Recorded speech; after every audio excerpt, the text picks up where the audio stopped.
اعوذ باللہ من الشیطان الرجیم، بسم اللہ الرحمن الرحیم۔ صلی اللہ علی محمد صلی اللہ علیہ وسلم۔ یا اللہ پاک تمام مسلمانوں کو 5 وقتہ نمازی بنا دے۔ یا اللہ ہماری اولادوں کو بھی نیک اور صالحہ بنا دے، دین پہ چلنے والا بنا دے اور 5 وقت کی نماز کا پابند بنا دے، آمین۔ یا اللہ پاک اے غفور الرحیم، فلسطین اور کشمیر کے مسلمانوں کی غیب سے مدد فرمانا، یا اللہ ان پہ اپنی رحمتیں نازل فرمانا، آمین۔ یا اللہ پاک جو بیمار ہیں، پریشان حال ہیں، تنگ دست ہیں، مشکلات میں گرفتار ہیں، اللہ پاک اپنے فضل و کرم سے سب بیماروں کی پریشانیاں، بیماریاں، تکلیفیں سب دور کر دے، ان کی مشکلات کو آسانیوں میں بدل دے، آمین ثم آمین۔ صلی اللہ علی محمد صلی اللہ علیہ وسلم۔ حقیقت میں نماز میں بڑی خیر اور بڑی برکت ہے، اس کا ہر ذکر بہت سی خوبیوں کو اور اللہ کی بڑائیوں کو لیے ہوئے ہے۔ ایک سبحانک اللہم ہی کو دیکھ لیجئے کہ جو سب سے پہلی دعا ہے کہ کتنے فضائل پر حاوی ہے۔ یا اللہ تیری پاکی کا بیان کرتا ہوں کہ تو ہر عیب سے پاک ہے، ہر برائی سے دور ہے۔ وَبِحَمْدِکَ جتنی تعریف کی جائے کم ہے، اور جتنے بھی قابل مدح امور ہیں وہ سب تیرے لیے ہی ثابت ہیں اور تجھے زیبا۔ وَتَبَارَكَ اسْمُكَ تیرا نام بابرکت ہے، اور ایسا بابرکت ہے کہ جس چیز پر تیرا نام لیا جائے وہ بھی بابرکت ہو جاتی ہے۔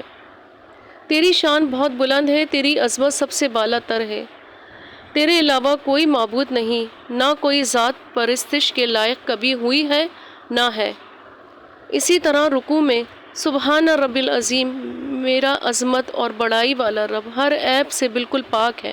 اس کی بڑائی کے سامنے اپنی عاجزی اور بے چارگی کا اظہار ہے کہ گردن کا بلند کرنا غرور اور تکبر کی علامت ہے، اور اس کا جھکا دینا نیاز مندی اور فرما برداری کا اقرار ہے۔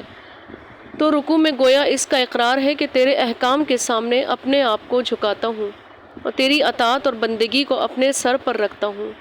میرا یہ گناہ گار جسم تیرے سامنے حاضر ہے اور تیری بارگاہ میں جھکا ہوا ہے، تو بے شک بڑائی والا ہے، اور تیری بڑائی کے سامنے میں سر نگوں ہوں۔ اسی طرح سجدے میں اللہ کی بے حد رفعت اور بلندی کا اقرار ہے، اور اس بلندی کے ساتھ ہر برائی اور عیب سے پاکی کا اقرار ہے۔ اپنے سر کو اس کے سامنے ڈال دینا ہے جو سارے اعضاء میں اشرف شمار کیا جاتا ہے، اور اس میں محبوب ترین چیزیں آنکھ، کان، ناک، زبان ہے۔ گویا اس کا اقرار ہے کہ میری یہ سب اشرف اور محبوب چیزیں تیرے حضور میں حاضر اور تیرے سامنے زمین پر پڑی ہوئی ہیں، اس امید پر کہ تو مجھ پر فضل فرمائے اور رحم کرے۔ اور اس عاجزی کا پہلا ظہور اس کے سامنے ہاتھ باندھ کر مؤدب کھڑے ہونے میں تھا، اس پر ترقی اس کے سامنے سر جھکا دینے میں تھی، اور اس پر بھی ترقی اس کے سامنے زمین پر ناک رگڑنے اور سر رکھ دینے میں ہے۔ اسی طرح پوری نماز کی حالت ہے، اور حق یہ ہے کہ یہی اصلی حیت نماز کی ہے، اور یہی ہے وہ نماز جو دین اور دنیا کی فلاح و بہبود کا زینہ ہے۔ حق تعالی شانہ اپنے لطف سے مجھے اور سب مسلمانوں کو اس پر عمل کی توفیق عطا فرمائے، آمین۔ فقہائے صحابہ رضی اللہ تعالیٰ عنہ کی یہی نماز تھی، وہ جب نماز میں کھڑے ہوتے تھے تو اللہ سے ڈرتے تھے۔ حضرت حسن رضی اللہ تعالیٰ عنہ جب وضو فرماتے تو چہرے کا رنگ متغیر ہو جاتا تھا۔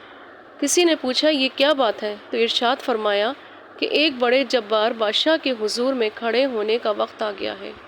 پھر وضو کر کے جب مسجد میں تشریف لے جاتے تو مسجد کے دروازے پہ کھڑے ہو کر یہ فرماتے، ترجمہ: یا اللہ تیرا بندہ تیرے دروازے پہ حاضر ہے، اے احسان کرنے والے اور بھلائی کا برتاؤ کرنے والے، بد اعمال تیرے پاس حاضر ہے۔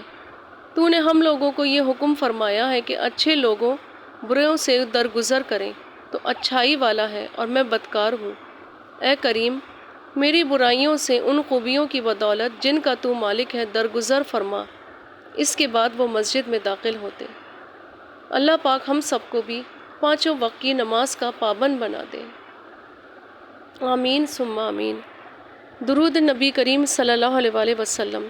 بخاری شریف میں درج ہے کہ حضرت ابو سعید خضری سے روایت ہے کہ نبی کریم صلی اللہ علیہ وآلہ وسلم سے پوچھا کہ آپ صلی اللہ علیہ وآلہ وسلم پر کون سا درود شریف پڑھا جائے، تو نبی کریم صلی اللہ علیہ وآلہ وسلم نے یہ درود شریف پڑھا۔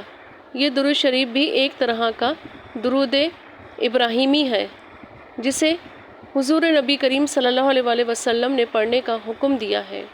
اللہ پاک ہم سب کو کروڑوں درود و سلام پڑھنے والا بنا دے، آمین ثم آمین۔